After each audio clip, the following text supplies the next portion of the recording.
Hello everyone, welcome to Sangee's Cookery. Today I am going to teach you how to make mixed vegetable sambar. It is also called Arachavitta sambar in Tamil.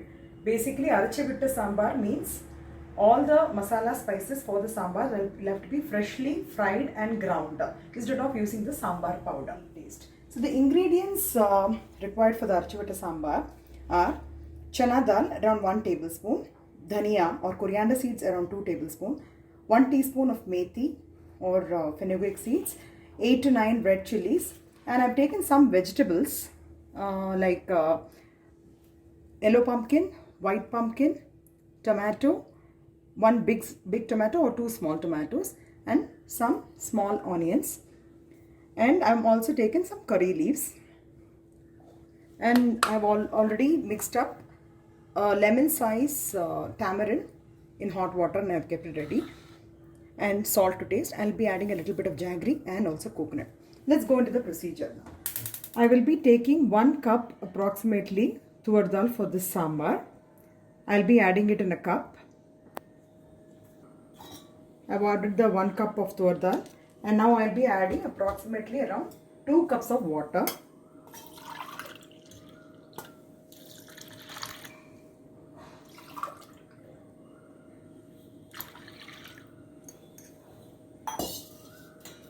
And you can add a little bit of turmeric powder. I'll be adding some turmeric powder to the dal.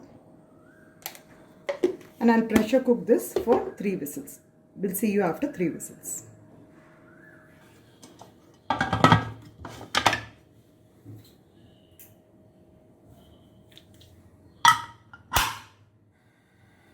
I've kept it for 3 whistles and we will continue the procedure after 3 whistles.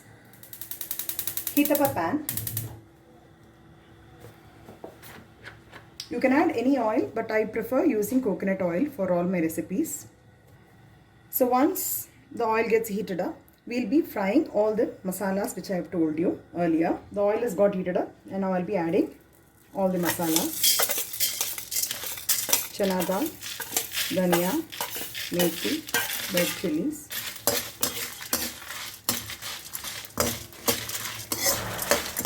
We'll keep frying.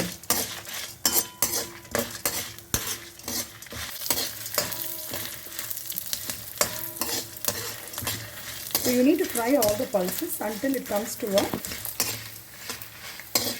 brown color. Keep it in medium flame so that it doesn't become dark, black or burnt. So it has to be light brown color. Now it's already done. I prefer to add some fresh curry leaves while grinding, basically because of the benefits of curry leaves. And most of the people, mostly my children, though they are old enough, they are there in their teens, but still they tend to discard the curry leaves. Once it is ground into a smooth paste, all the nutrients will be gone inside the stomach. So it's better to grind some curry leaves. And I'm going to add around 2 tablespoons of coconut. Fresh brown. It need not be fried. That's why I switched off the gas and added the coconut. Give it a nice stir. And in this heat, we can add some hing or asafoetida. Once all the items are fried, in the heat itself, we can add the powder, hing powder. This adds flavor. But if you're using the strong one, that the katti peringayam we say, that is which is in the solid form, we can add it while frying in oil itself, because the powder gets burnt very easily. Now it's done.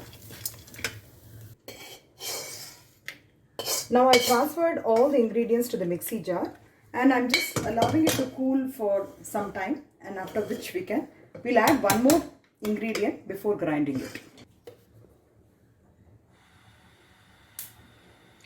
Now I'm adding a little bit of oil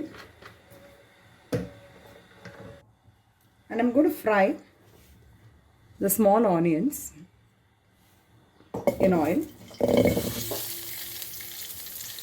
Let it fry nicely. Meanwhile, what I'm going to do is I'm going to cook the remaining veggies, white pumpkin, yellow pumpkin and tomato in a different vessel.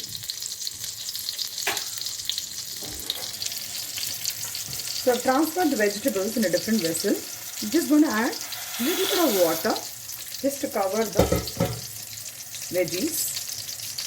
And I'm going to add a little bit of turmeric and cook it. Adding about half teaspoon of turmeric powder and allow it to cook for 5 minutes.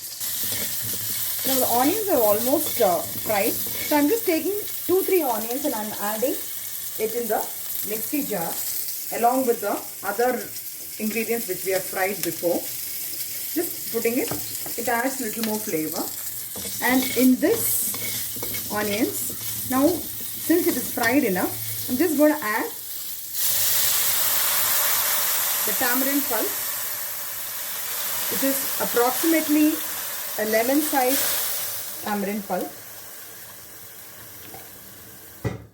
I'm adding some more water to take the second extract of the thick tamarind pulp.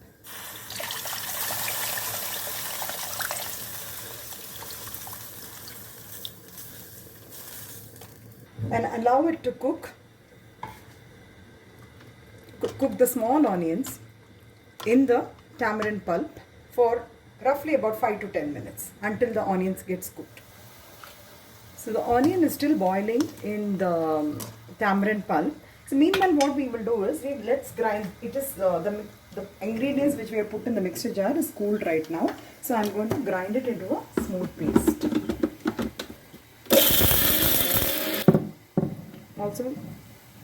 Also add some water while grinding so that it grinds it to smooth. Yeah, now it's ground. So you can see it's ground into a fine paste. This will be the masala for this sambar. Now the veggies which we've added, the yellow pumpkin, white pumpkin and the tomatoes have already been cooked. I'm going to add that in the onion which is boiling in the tamarind pulp. You can add some salt.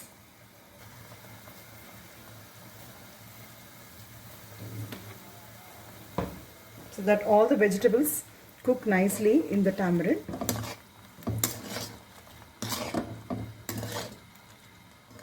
Yeah, it's been almost 10 minutes that all the veggies have been cooked in the tamarind pulp. Now I'll be adding the cooked tur dal.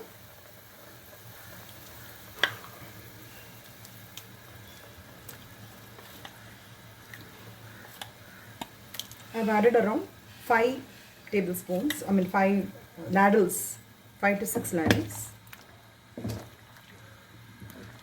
Our family likes it thick, but you can add it according to your family's consistency. Now I'll even add the ground paste.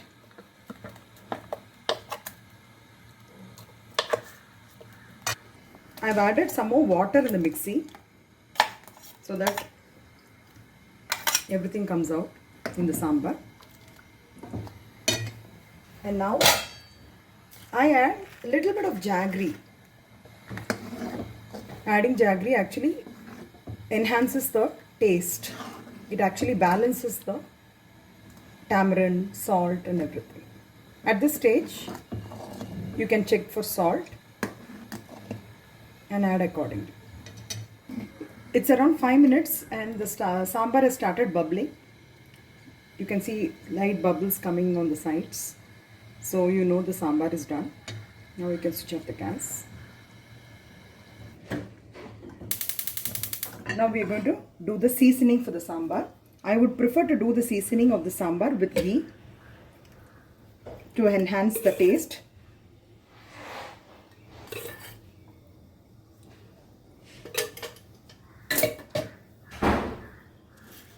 Now the ghee has got heated up and I'm going to add a teaspoon of mustard seeds for tempering. You can add a few grains of methi. This is optional. I just added, basically it is good for health, but very less. Maybe just about less than 1/4 teaspoon. and some more hing we'll be adding once the mustard splatters. Now the mustard seeds have started to splatter. I'm adding a little bit more hing because we like the flavor of hing and it's good for digestion as well. And add a finely chopped curry leaf and coriander, more of coriander leaf and a few leaves of curry leaf. Toss it a little bit and add it to the sambar.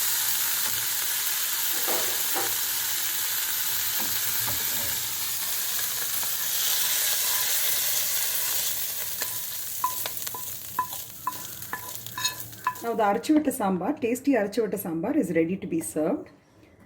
This Arachivutta sambar is slightly different from the regular powder sambar. That is, you usually use the sambar powder to make sambar. So it has a different taste than the regular powder sambar. And also, this is a Brahmin style sambar, and it tastes really yummy with rice, plain white rice, as well as for idlis and dosas. Please try and pass on your valuable comments. And if you like it, please share and subscribe. Thank you. Have a nice day.